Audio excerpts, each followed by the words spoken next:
Hello everyone, welcome to my cooking channel. चलो आज बनैबा केलाकान।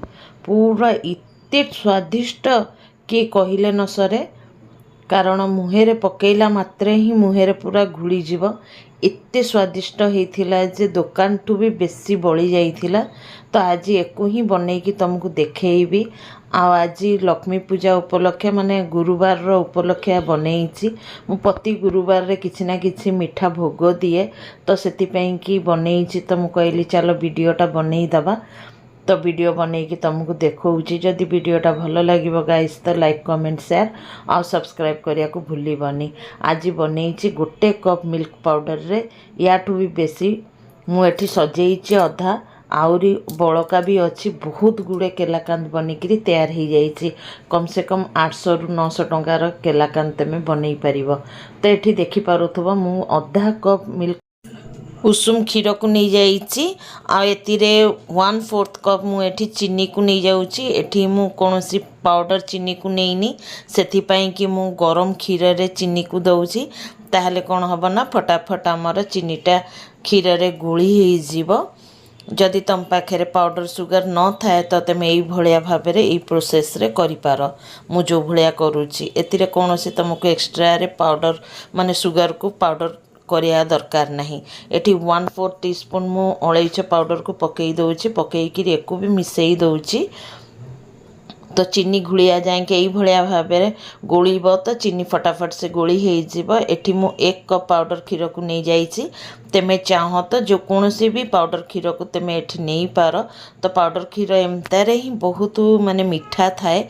तो सेतिपई कि मु 1/4 कप माने खाली चीनी को यूज करी। से ही आमर केलाकांदटा भल ही मीठा होइथिला। तो एठी मु 1/2 कप मुझे डेसिकेटेड कोकोनट को नहीं नौची। तेमे एठी फ्रेश नड़िया रे भी तेमे एठी बनई पार। जेहेतु मु आज ड्राई फ्रूट वाला केलाकांद बनाऊँगी सेतिपई कि मु डेसिकेटेड कोकोनट एठी नहींची। आउ 1/2 टीस्पून खंडे गुआ घी को देदेली। देकी भल भाव में आग मिसई नबा। एने जाए मु चुली को ऑन करिनी, कारण पाउडर क्षीर गुड़ाक गेटा बांधी जाए। सेतिपई कि एठी भल भाव में मिसैला परे ही मु चूल्हा को ऑन कली। आ पूरा लो टू मीडियम रे रखिकी एक भल भाव में आम ये भाव में चलाउथुबा। एठी तमे गोटे जिनसर ख्याल रखिबो, या तो मोटा कढ़ई नब नहले नॉनस्टिक कढ़ई नब, नहले तुमर तल पूरा लगी जिवो। तो एठी मु माने पिस्ता बादाम आ काजू को भल भाव में माने ग्रेट कर नहीं थी ताकू पकई देली। एथरक आमे भल भाव में मिसैबा, जेमतिका कि कढ़ई छाड़िया जाए के ही एक आमे उलट पालट करिकरी एई भलिया भाव में मिसौथुबा।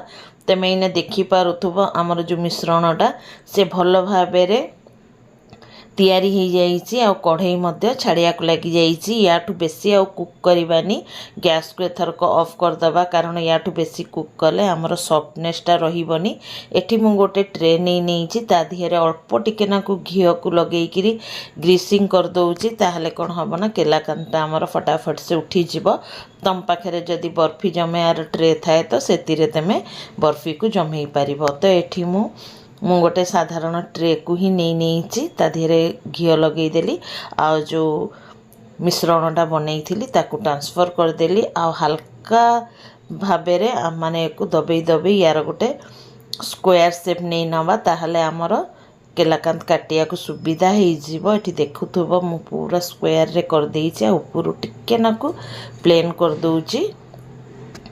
प्लेन करके किछि ड्राई फ्रूट मु बंचेकी रखी देइथिली, पिस्ता बादाम हेरिका। तो ताकू ऊपर टिके नाकू दे दउछि। ताहले कोन हबो ना देखिया को बढ़िया सुंदर लागिबो।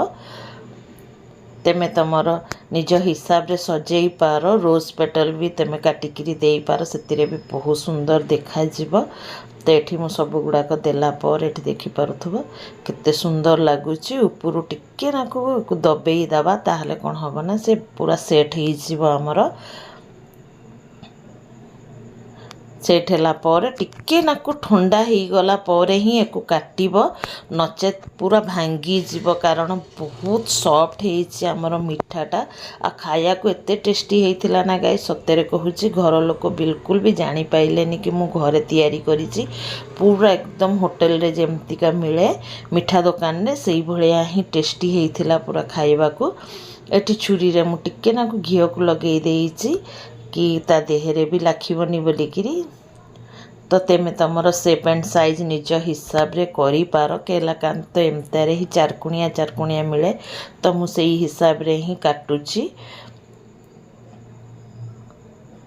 आ बहुत माने एकदम तेमे एटा घरे निहाती थरे बनै की देख बहुत कम खर्च रे तमर बनै की तैयार हे जीवो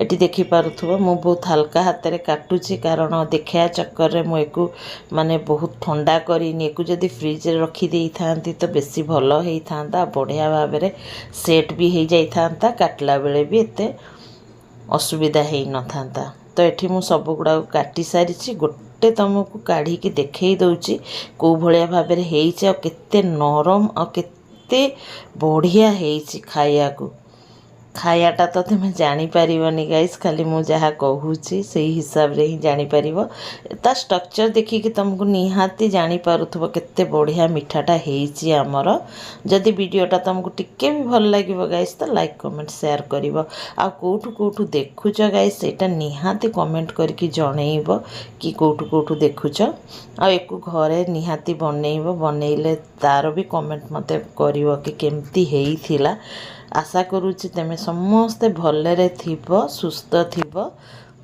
चलो गाइस फेर मिसिबा नेक्स्ट वीडियो रे bye bye take care be safe guys and जय जगन्नाथ आ थैंक्स फॉर वाचिंग भूलिबनी कमेंट करिया को मते बहुत भल लागे तम मानकर कमेंट पढ़िया को।